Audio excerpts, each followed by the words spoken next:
We've been building our house on 30 acres in Tennessee for about 6 months now, and winter is here. We managed to get most of the roof on, so now it's time to make the whole house watertight by putting in the windows. But first, I'll show you what it looks like from the inside right now. Just unveiled the tub for the guest bathroom, laying out the bathrooms. Tub goes there, toilet, vanity, small bathroom.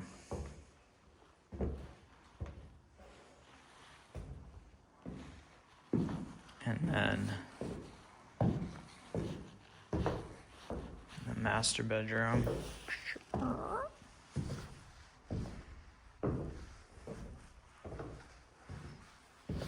This one's bigger.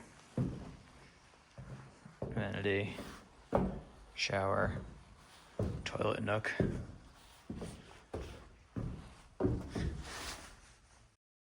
Unfortunately, we weren't actually around when they installed the windows because we were visiting some family for Christmas. They were originally supposed to put in the windows 2 or 3 weeks ago, but kept delaying. We went with Pella, which appeared to be really great quality windows, but the customer service was pretty terrible. The employee helping me was basically just taking what I asked and entering it into his system poorly. I had to do all the actual work of finding the specs and glass I wanted and then just give it to him.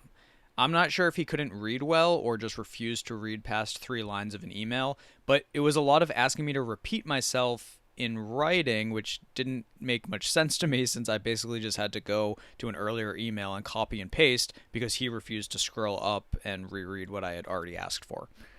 But anyway, what we got in the end was windows with specs that work for our passive solar design, absorbing the heat in the winter when our awning doesn't block the sun from penetrating the windows. So on the south side of the house, you can see it claims that it's best for the northern climates because it absorbs heat.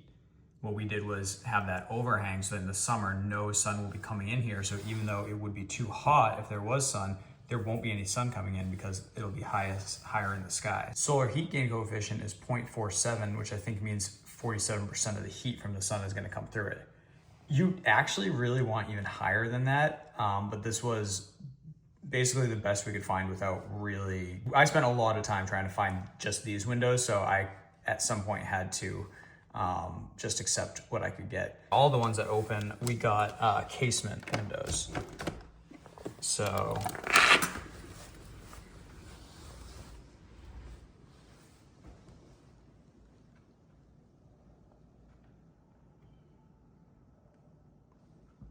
and then on every other side of the house, so this one is on the east, and you can see that some sun is already shining in here. So this is a typical window because we don't have the overhang to block the sun in the summertime, even though it's winter, I know, but still, the sun will shine in here in the summertime as well. So the solar heat gain coefficient is 0.25, so only 25% of the sun's heat is going to pass through this window. This one is actually rated for this area and rated for hot places where you're trying to keep the sun out.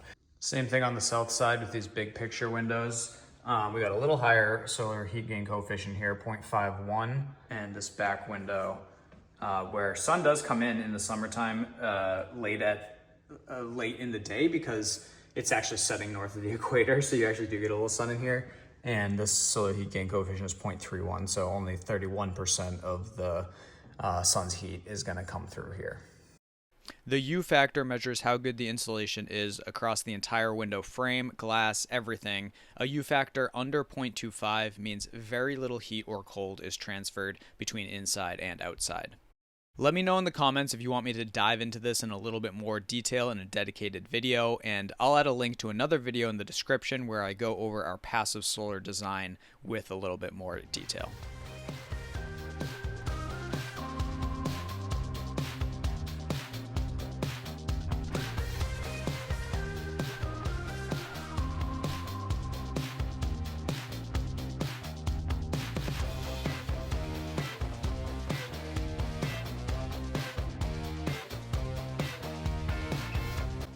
Look, we have waterfront property.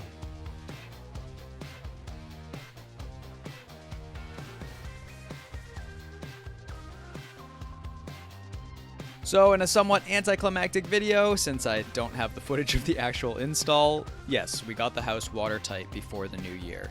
I hope you all had a Merry Christmas and a Happy New Year. We're certainly excited to keep working on our house and developing our property in 2026. I hope you'll stay along for the ride by subscribing.